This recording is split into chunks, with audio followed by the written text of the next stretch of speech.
vam canviar el sentit de l'explotació i ara fem genètica.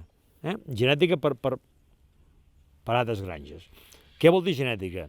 Que agafem creuaments de races per fer mares per a altres llocs.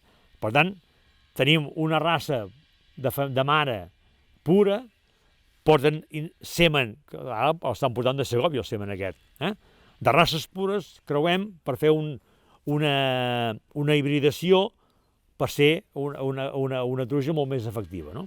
És cert que ara estem molt controlats per l'administració, molt, jo diria que molt, amb sistema de coses mediambientals, sanitat animal,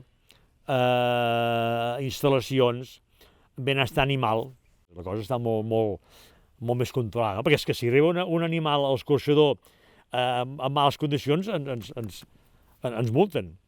M'entens? Per tant, som nosaltres mateixos que ho vetllem que arriben en condicions.